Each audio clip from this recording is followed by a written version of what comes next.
Destiny's reaction to David Packman's recounting of the Trump administration allegedly pressuring Amazon to remove books critical of the president revealed a story that was far bigger than one author and one platform. I never imagined in my wildest dreams that I would be doing this story. But we are now in a situation where it seems as though the Trump administration is trying to get Amazon to ban my book. I'm going to explain to you what we know. I'm not going to sugarcoat it, but this is what I believe is now going on. A Reddit thread was created this week.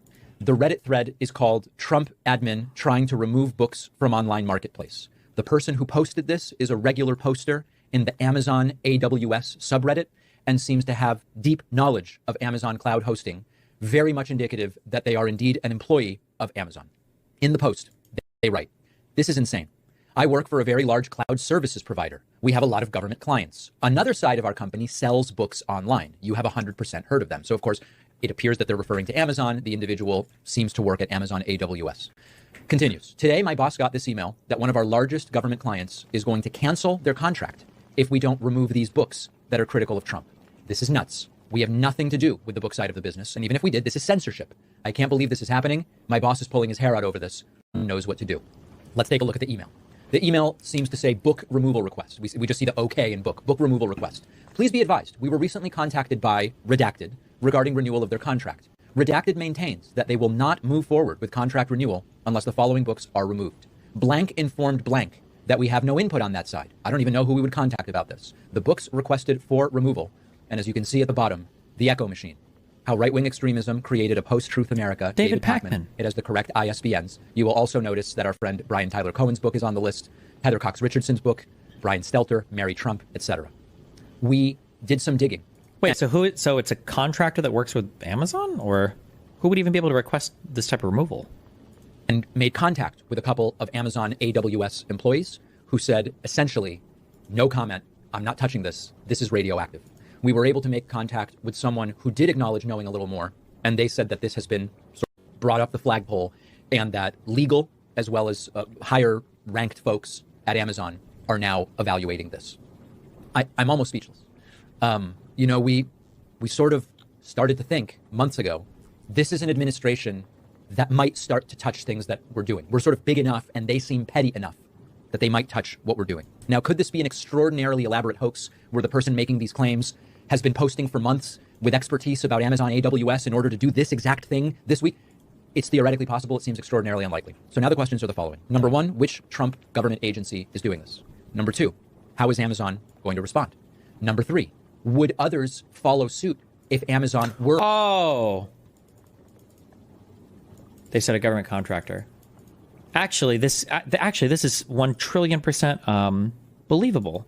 If the government and so many different departments within the government have gotten all these executive orders and all these commands to stop doing any work with any woke people or DEI agenda or rewriting U.S. history or whatever bullshit, it's actually entirely possible that there are agencies in the government that won't contract with companies now. That it's weird though that host this type of stuff, but it's weird that removal list would be so short and it would just it would cover this stuff instead of. I'm sure there's a bunch of other more woke shit on Amazon or whatever. Maybe. I wonder.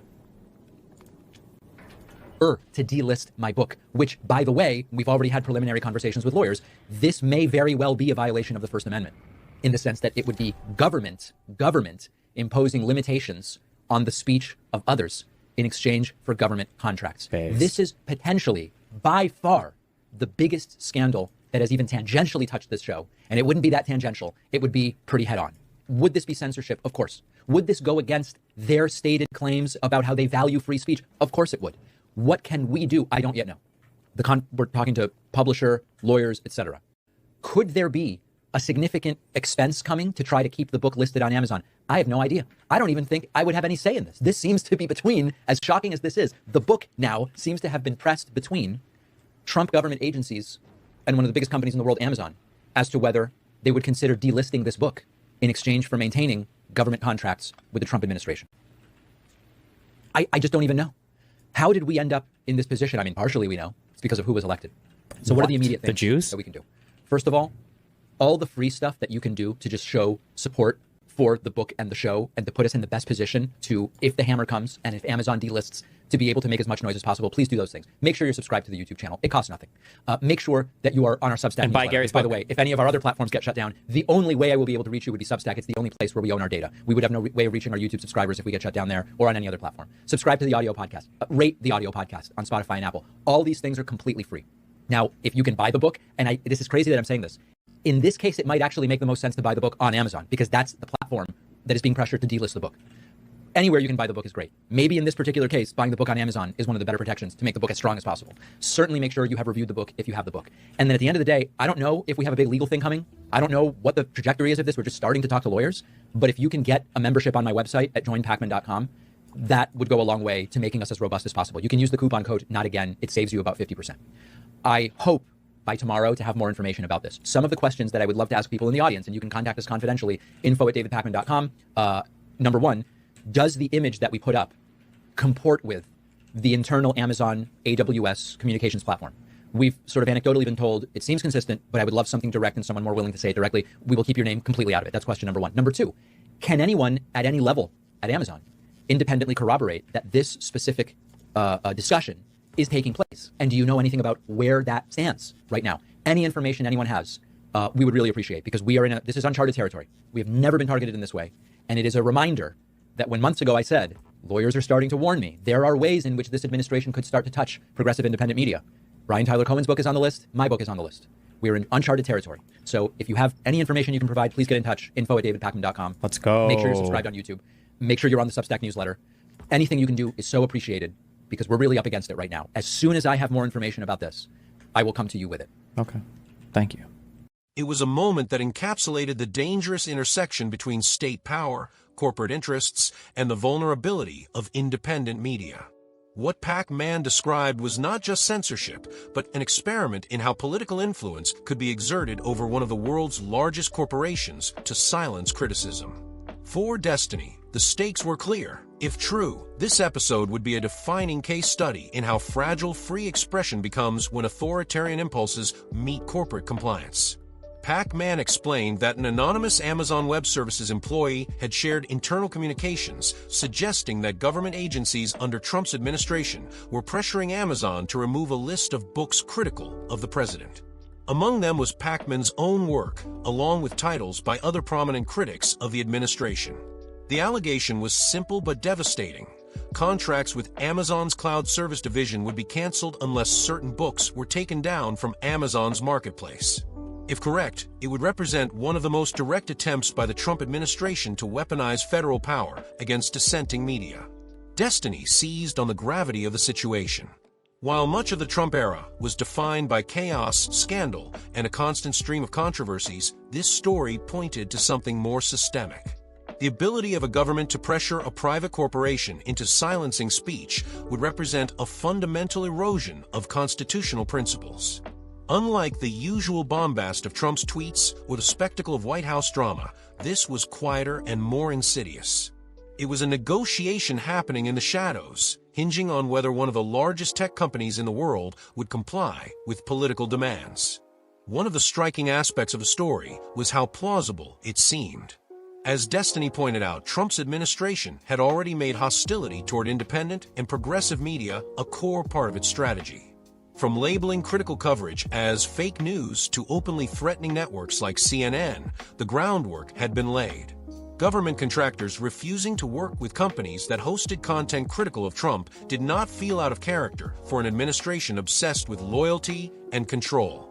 In fact, it aligned perfectly with the way Trump weaponized state institutions against his perceived enemies. Yet what made the situation especially precarious was the role of Amazon. As Destiny noted, the company exists in two overlapping but distinct worlds: the retail marketplace where books are sold, and the cloud computing service AWS, which holds contracts with countless corporations and government entities. If the allegations were true, it was AWS contracts being leveraged to influence Amazon's book marketplace. This revealed the dangers of corporate consolidation, where different arms of a massive company could be pressured in ways that end up affecting completely unrelated sectors. In other words, an AWS contract could be used to censor books simply because the two divisions exist under the same corporate umbrella.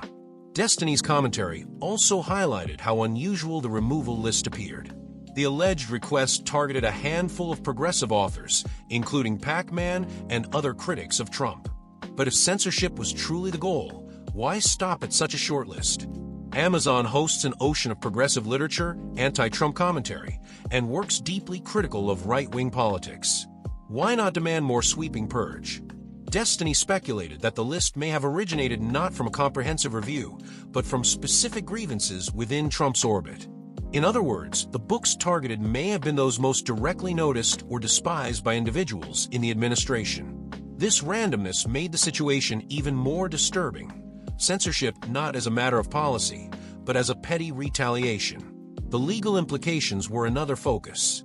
Packman himself admitted that his team was exploring whether this constituted a First Amendment violation. Destiny broke down the complexity of this question. On one hand, private companies like Amazon have broad discretion to choose what they sell. On the other hand, if the government is pressuring a company to remove material in exchange for lucrative contracts, it crosses into government suppression of speech by proxy. That would be a constitutional violation, even if technically carried out by a private entity. The Trump administration had already blurred the line between state action and personal vendetta, and this episode could have been one of the clearest examples yet. For Destiny, the broader theme was chilling. This was a test case in how censorship could work under an authoritarian-leaning government. Unlike crude bans or overt suppression, this method relied on plausible deniability. A government agency makes a demand, a corporation considers it under the guise of contract negotiations, and books simply disappear. The fingerprints of censorship become faint, allowing defenders to claim it was a corporate decision rather than political coercion. This subtlety is what makes it so dangerous because it allows authoritarian tactics to operate under the radar. Beyond the immediate scandal, Destiny emphasized how this exposed the fragility of independent media. Figures like Packman rely heavily on platforms like Amazon, YouTube, and other tech giants to distribute their work. When those platforms are pressured, individuals have little recourse. Even the mention of legal action seemed almost symbolic, given the enormous resources Amazon and the government can marshal. Packman's request for his audience to subscribe, buy his book, and stay connected through independent channels reflected the precariousness of his position. Independent voices live or die at the whim of platforms, and this story made that dependence undeniable. At the same time, Destiny noted how revealing this was about Trump's approach to governance. For years, critics had warned that his administration blurred the line between personal grievances and state power. Here, those warnings seem validated.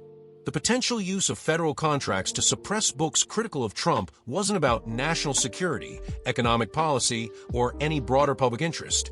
It was about silencing critics. That is the hallmark of authoritarianism, using the machinery of the state not to serve the people, but to settle personal scores. The conclusion Destiny drew was bleak, but necessary. This episode illustrated how democracy can be eroded not just by sweeping legislative changes or overt crackdowns, but by quiet pressures, corporate compliance, and the intertwining of state power with private enterprise. In an era when a handful of companies control much of the flow of information, the vulnerability of speech becomes glaring. If Amazon can be pressured into censoring books, the precedent extends far beyond one administration or one company.